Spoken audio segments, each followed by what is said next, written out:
Greetings, everyone. Today is Wednesday, October 1st, 2014. Welcome to my series, Is God Real? Part 2. In this video, we're going to finish the first four signs that are specifically talked about as being signs in the heavens.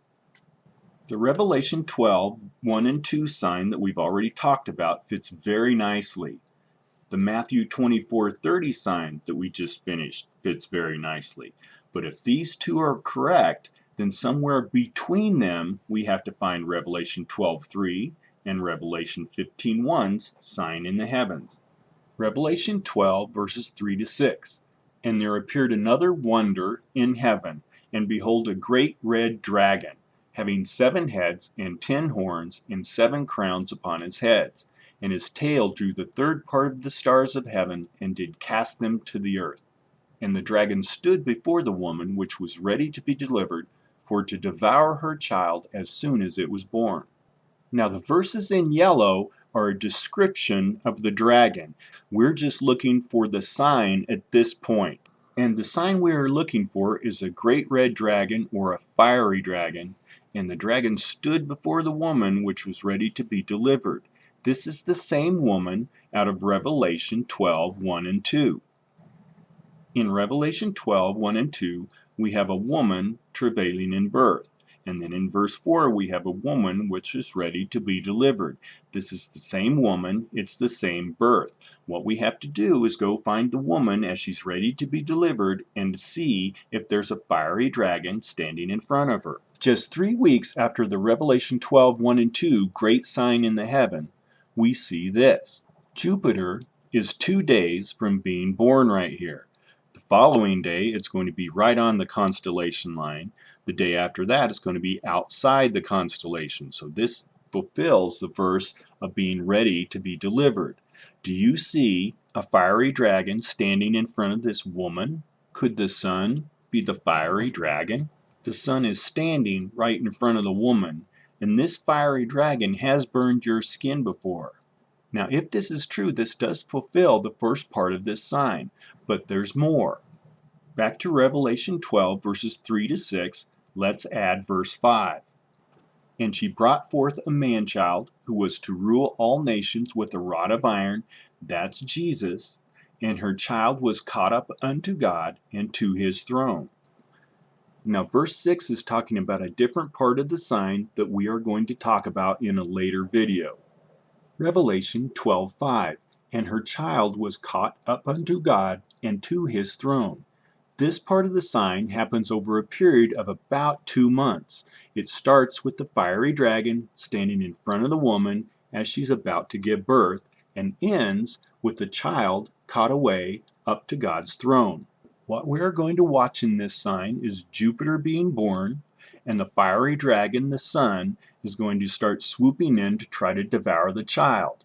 But before he can do that, Mercury comes by and makes a close conjunction with Jupiter as if catching the child away, and we're going to watch the sun chase Mercury across the sky, and Mercury is going to end up in God's throne.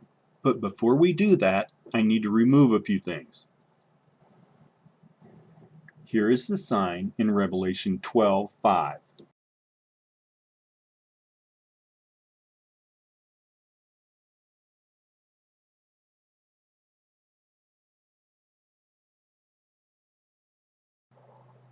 I hope you were able to see that.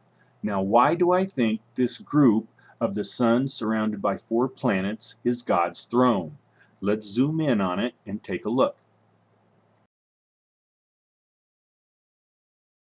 The reason I think this is a throne is because it looks like a 3-dimensional image.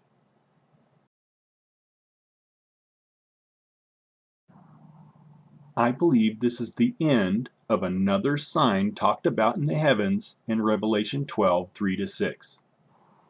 So those 2 parts fit very well with Revelation 12, 3 to 6's another sign in heaven. Now, before we go on to Revelation 15:1, we need to go back to Matthew 24:29, the verse right before this one, because there's another sign mentioned there. Matthew 24:29 and 30. Immediately after the tribulation of those days, shall the sun be darkened, and the moon shall not give her light, and the stars shall fall from heaven, and the powers of the heavens shall be shaken. And then shall appear the sign of the Son of Man in heaven, and then shall all the tribes of the earth mourn, and they shall see the Son of Man coming in the clouds of heaven with power and great glory. So before the sign of the Son of Man in heaven, we have a sun darkened, that's a solar eclipse. We have a moon not giving her light, that's a new moon. We have stars falling from heaven, that's a meteor shower. And the powers of the heavens shall be shaken. We still don't know what this is. I believe it's something that shall happen that we don't know about. On December 14th of 2020, we see Matthew 24:29. We have a total solar eclipse on this day. Anytime there is a solar eclipse, you have a new moon, and we have the Geminids meteor shower on this day. The reason I needed to show you this sign from Matthew 24:29 and how it is located on December 14th, 2020 is that between this sign and the sign on December 17th of the throne is where the 7 angels have to be located, and there can only be 7 of them. Now, I spent about 2 months trying to figure out what these 7 angels were, and I finally pretty much given up until I made a connection between Matthew 24:29 and another verse out of the Bible. In Revelation chapter 19, verses 17 to 19, we find the Battle of Armageddon. But I'm just going to focus on the very first part of this, and I saw an angel standing in the sun. So in Matthew 24:29, we have a solar eclipse, and then in Revelation 19:17, we have an angel standing in the sun. Now it is my theory that the angel standing in the sun represents a solar eclipse.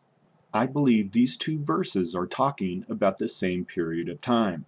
I believe the angel standing in the sun in Revelation 19:17 is the sun darkened in Matthew 24:29.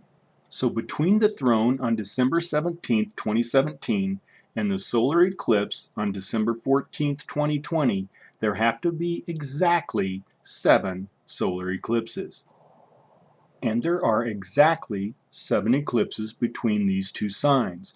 The first 4 are partial eclipses, the 5th is a total eclipse, and the last 2 are annular eclipses.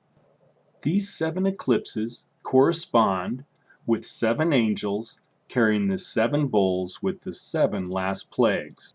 And I have 7 times the confirmation that the 7th eclipse is in fact the 7th angel.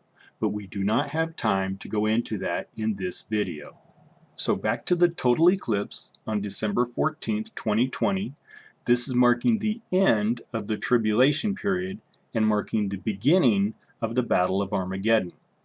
We also have 3 signs that seem to back up this theory that we're going to talk about in a future video. So those are the basics of the 4 signs that are specifically mentioned in the Bible as being a sign in heaven.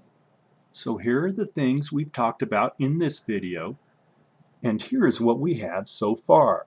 We have Revelation 12:1 and 2's great sign of a woman clothed with the sun, the moon under her feet, a crown of 12 stars, travailing in birth.